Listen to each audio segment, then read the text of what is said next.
그러면 오늘의 책 소개를 해드리겠습니다. 오늘의 책, 우리는 어떻게 괴물이 되어가는가? 신자유주의적 인격의 탄생.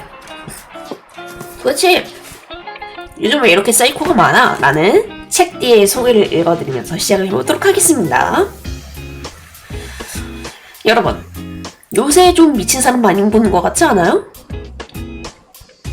물론 실제로 보지 않을 사람도 있어. 근데 관장님이랑 똑같은 호선을 이용한다면 여러분들은 미친 사람 좀 자주 봤을 거라는 생각합니다.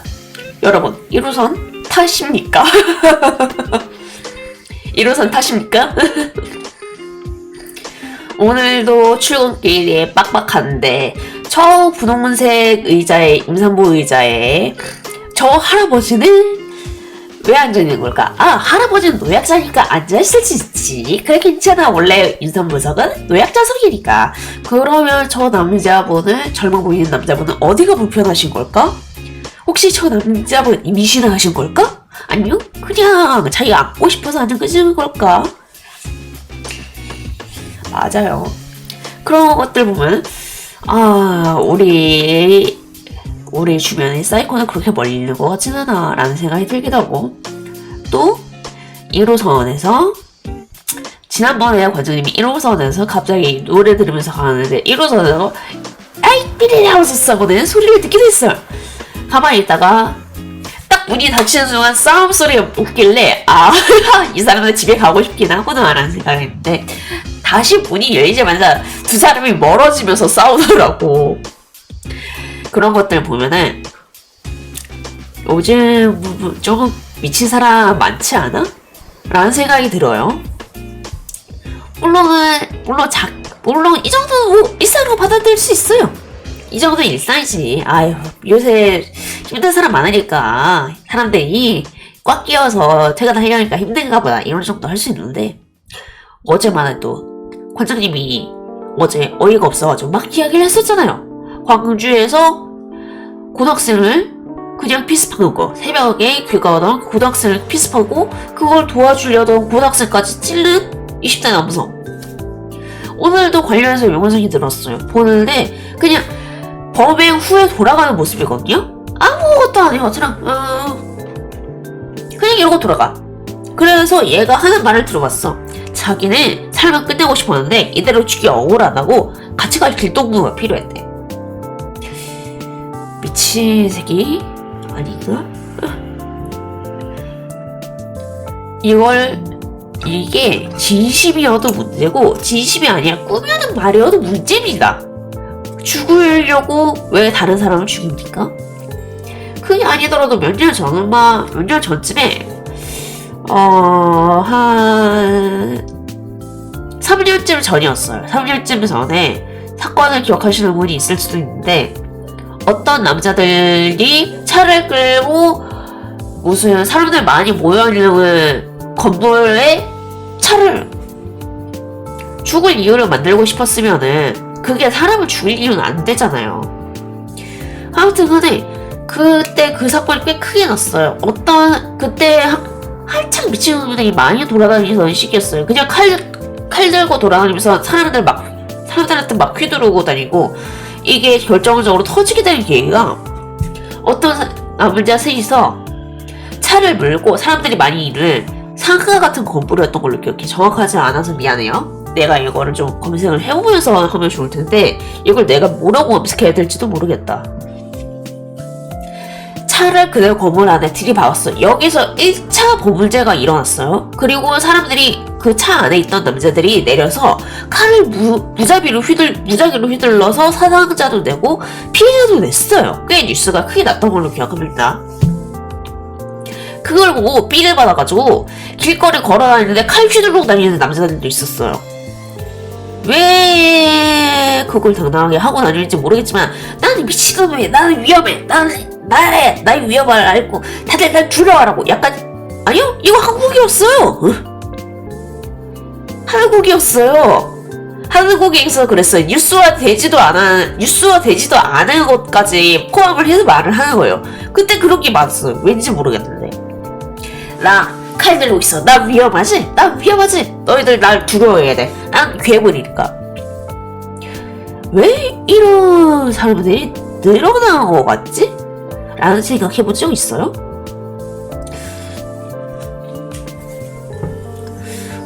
있을 수도 있고 없을 수도 있습니다. 근데 관장님 같은 경우에 좀 그런 생각을 많이 했어요. 왜 이런 게 많이 늘어났지? 이상하다. 세상이 좀 더 좋아지는 방향으로 분명 진화를 하고 있는데 왜 날이 가면 갈수록 사람들은 이런 식으로 괴물이 되려고 하는가? 여러분들 그런 생각을 할 때 이 책을 사게 됐습니다. 우리는 어떻게 괴물이 되어가는가? 그리고 연작 시리즈 우리는 왜 어른이 되지 못하는가가 있어요. 물론 오늘 책은 한 권만 설명을 드릴 겁니다. 세상은 많이 발전했어요. 맞아요. 세상 발전한 거 좋죠. 기계도 발전을 하니까 내가 뭐 움직일 필요가 없죠. 세탁기가 있으니까 세탁이 편해지고 건조기가 있으니까 완전 신세계야. 관장님 집에는 건조기가 하나 있는데 건조기를 틀어놓으면 방송에 들 정도로 좀 소리가 크긴 하지만 건조기 하나 있다고 이렇게 삶의 질이 바뀔 줄은 몰랐습니다. 건조기도 있고 냉장고도 있고 세상을 좀 더 좋은 방향으로 점점점 흘러가는데 사람들은 왜 자꾸 이렇게 변해가는 걸까? 그쵸, 건조기 좋아요.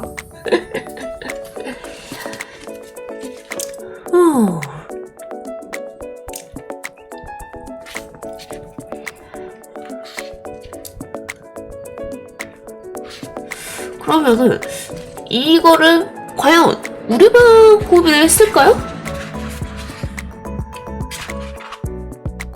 아니요. 꽤 많은 사람들이 고민을 합니다.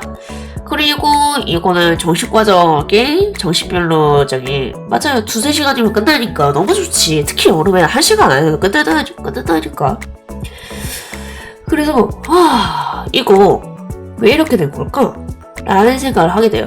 특히나 정신병적으로 사람들이 요새는 좀 어느 정도 드러내고 다니잖아요. 관장님도 관장님은 정신병자가 맞습니다. 왜냐면 정신병원을 꾸준히 다녀야 되거든요. 라는 말을 종종 할 수 있으니까요.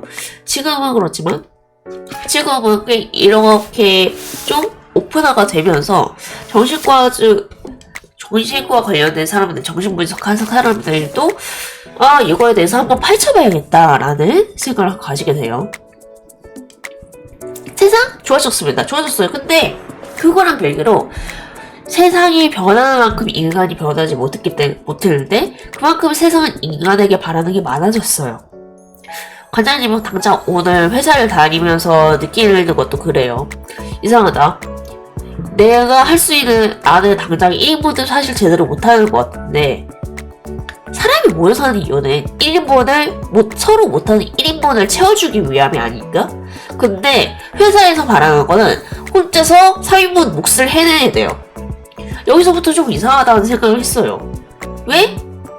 왜 이것까지 우리가 해야 되는 거지? 사실 이거 회사에서 사람을 더 뽑아서 부스를 만들어서 처리해야 되는 일이 있는데 왜 우리가 이걸 해야 돼서 우리가 이렇게 고생을 받는 거지? 이건 비단 회사만의 문제가 아닙니다. 여러분 학교 다닐 때 어땠어요? 국영수 잘해야지. 야, 국영수만 잘해야 될 줄 알아? 요새 사회탐구로 등급 올리기 또 중요해. 너 언제까지 수능만 붙들고 있을 거니? 너 논술도 해야 되는 거 몰라? 너 영어 언제까지 이렇게 할 거야? 영어 1등급? 야, 지금 영어 1등급이 중요해. 너 이래가 영어 1등급 한다고 너 대학 가서 토익, 토플 다 할 수 있겠어? 대학 갔어요. 토익, 토플 했어? 그러면 너 이제 자격증 따야지. 자격증 이거 한두 개로 될 거 아니? 말이 안 돼. 너 이제 경험을 쌓아야지. 경험? 무슨 경험이요? 회사 다니는 경험! 회사를 다녀야지. 그래요? 그러면 회사 인턴이라도 지원해야겠다. 인턴 지원하겠습니다. 저희는 경력이 있는 인턴을 뽑는데요. 네? 경력이 필요해서 인턴을 지원했는데 인턴을 하려면 경력이 필요하다고요? 어쩔 수 없이 알바라도 하자. 알바 지원을 하겠습니다. 알바 열심히 할게요. 이것도 사회생활인데 너 지금 이게 제대로 하는 일이냐? 똑바로 하네? 이거 몇 번째 말하는 거야? 이거 지금 몇 번째 설명하는 거야? 왜 설명했는데 못 알아들어? 이거 지난번에 있고 어제도 있고 그제도 있고 이거 내가 언제까지 이 싫은 소리를 해야 돼? 우리가 1인분 몫을 하려면 너무나도 많은 것들을 해야 돼요. 그런 사회가 그러던 와중에 우리는 개개인이 사람으로서 성장해야 되는 것은 잃어버렸습니다. 왜 그런 말 있잖아요. 옛날에는 그래도 정이 있었어. 이거에 대해서는 그렇게까지 깊이 공감을 하는 편은 아니에요, 과장님은. 그럼에도 불구하고 사람이 사람을 도우려고 했었다라는 것은 어느 정도 동의를 하는 편입니다. 지금은 그렇게 사람을 도우려고 하면은 약간 사람들이 근데 이거 하고 나면 나 무슨 피해 입는 거 아니에요? 이런 생각을 하게 돼요. 예를 들면 그런 얘기 있죠? 여자가 쓰러져 있으면은 이거 심장박동도 해주면 안 된다. 왜냐면 우리가 고소받을 수 있으니까. 아니에요. 그거 고소 안 받습니다. 참고로. 그거 법적으로 이거 금지가 되는 얘기 아니에요. 일단 사람 살려야 될 거 아니에요. 그러니까 사람 살리는 거 안 할 거야. 지금 가고 있는데 사람 넘어졌다고? 맞아요. 도와줬다고 고소 안 당해요. 참고로. 도와줬다고 고소 당하니까 하지만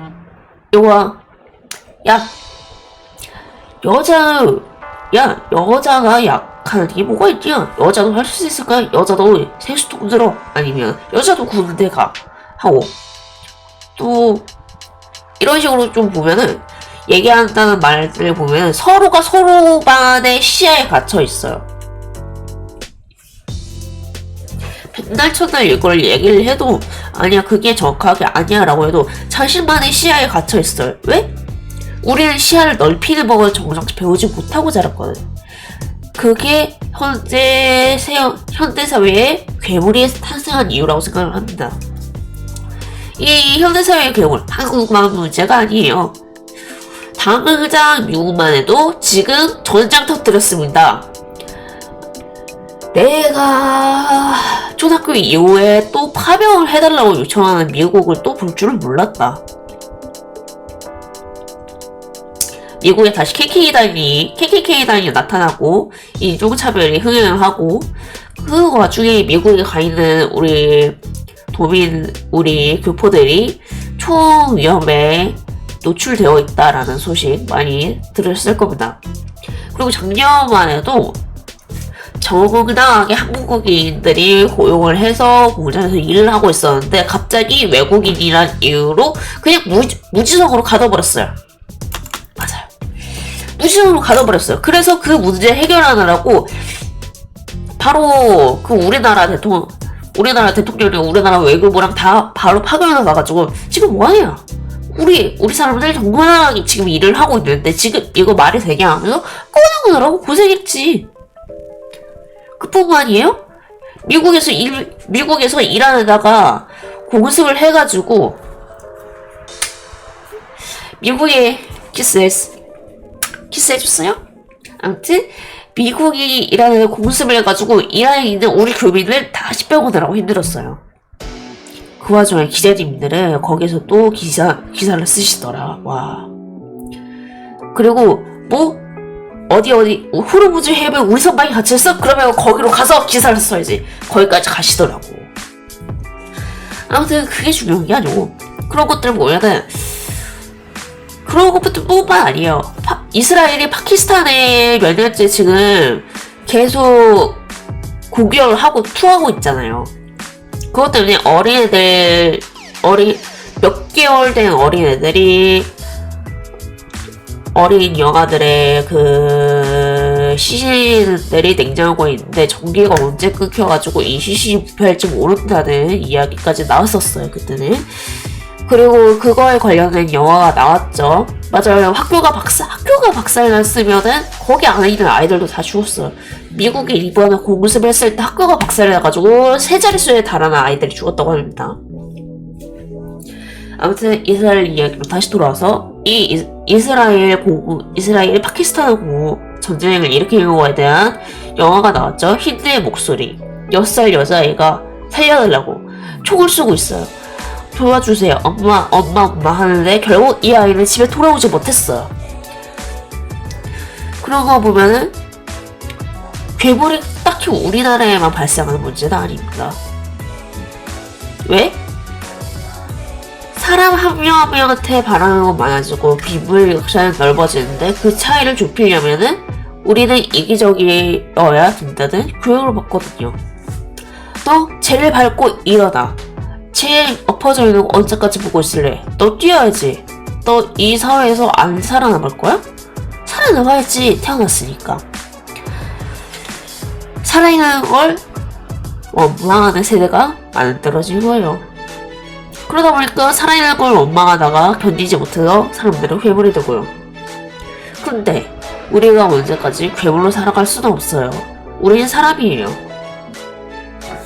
물론 이렇게 말을 하면은 좀 뭔 소리예요 싶을 수도 있지만, 사람으로 태어난 이상 사람으로서 사회성을 기르고 서로 이야기를 주고받고 해야 되고 서로 간의 도움을 받고 주고받는 걸 두려워하지 않아야 되는데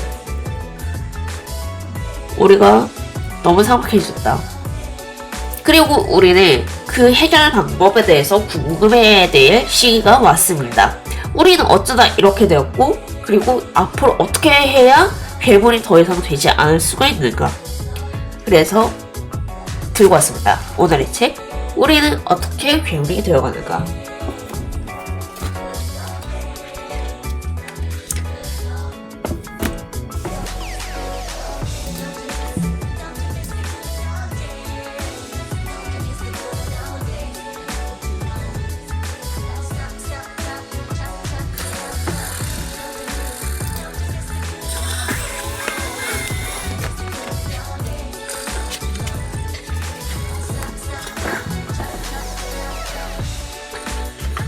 그러면 좀 조용한 노래를 틀어보도록 할까요?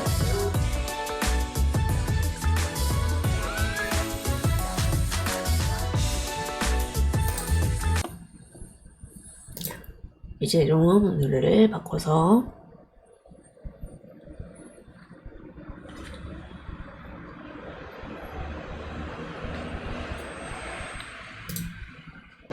My best friend for 23. She left her body in Harvard above me. I saw no shadow. I looked around.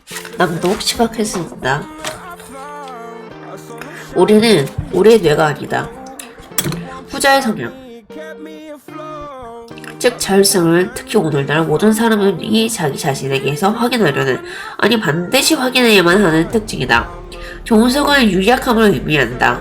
오늘날 우리는 자기 자리를 주장해야 하고 자기 목소리를 높여야 하며 자기 뜻을 관철해야 한다.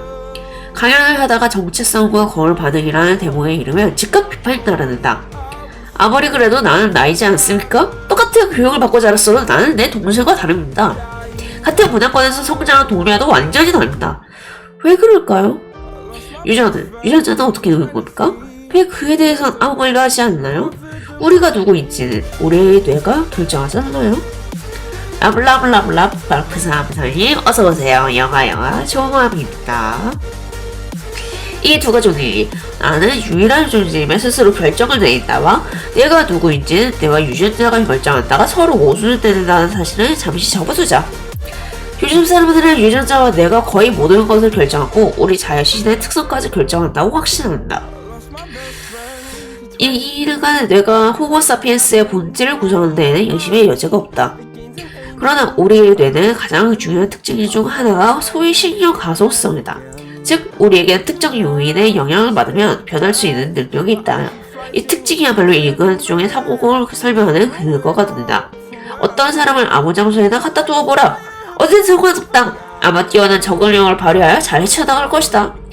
내 연구 결과에 따르면 태어난 순간 인간의 뇌는 아직 신경학적 관점에서 완벽하지 않다. 따라서 차후 전반적인 발달 과정은 거쳐야만 하며 이 과정에서 주변 환경이 중요한 역할을 한다. 거울 유런이 없다면 정체성은 없다. 하지만 무엇이 거울에 비칠 것인가는 환경이 결정한다. 출생 이후의 뇌의 물질적인 발전에도 환경은 큰 영향을 미친다. 이렇듯 우리의 정체성 형성에는 회색세포가 중요한 역할을 하지만 그 내용은 외부세계가 튀어나간다. 그러니 유일하게 정확한 한 문자 결론은 이것이다. 우리의 뇌, 조금을 더 넓게 모아 유전자, 신경, 호르몬의 기초와 우리 환경의 지속적인 상호작용이 낳은 결과이다. 탄생 직후에는 소위 본성과 양육을 구분할 수 없다. 하지만 외부 세계의 요인의 영향은 심리적 뇌 구조까지 바꿀 수 있다. 우리는 우리의 뇌다 라는 주장은 더 이상 그리 설득력 있게 들리지 않는다. 우리는 시체와 주변 환경의 상호작용이 낳은 결과다. 예전 책에서 나는 모든 것을 오로지 물리적 요인 탓으로 일차적으로 뇌와 유전자의 탓으로 돌리는 작금의 경향에 대해 이야기한 바가 있다. 이러한 주장은 극적 길로 접어드는 사람이 불행했던 어린 시절 일탈의 운동에 면죄부를 드리면서 뱉어내는 값싼 변명에 불과하다.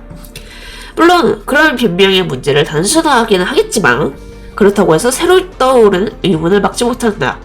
왜 오늘날 우리는 예전보다 더 가늘자리 면죄부를 바라는 걸까? 왜 우리는 뭐가 잘못되면 곧바로 피고석에 앉는 기분이 들까? 이에 대해서 뒤에서 살펴보기로 하자. 모든 것을 만날 수 있는 이 능한이라는 신화, 이 현대적인 신화에서 여기에서 기인하는 막중한 책임을 다루면서 함께 살펴볼 테니 말이다. 그러니까 우리는 우리의 뇌다 라는 문장은 절대로 외부의 영향력을 배제하지 않는다.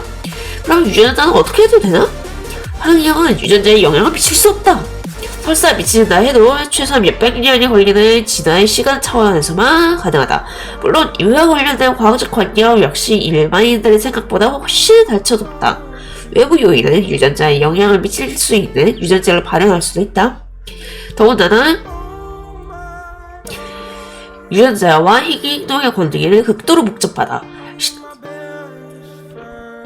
신문에서 유전자 연구에 관한 열광적인 뉴스, 자폐증의 유전적 원인을 마침내 발견하다. 그런 것들을 읽을 때면 사람들의 직설적인 관계를 떠올린다. 하나의 유전자가 갈색눈을 만들고 그 다음 유전자가 금발을 만들고 세 번째 유전자가 조현병을 일으킨다는 식으로 말이다. 뭐 그럴 수도 있겠다. 하지만 현실에서는 그렇지 않다. 특히 눈동자 색깔처럼 복잡한 현상에서 많건 적건 직선적 인과성을 찾는 것은 그야말로 헛수고다.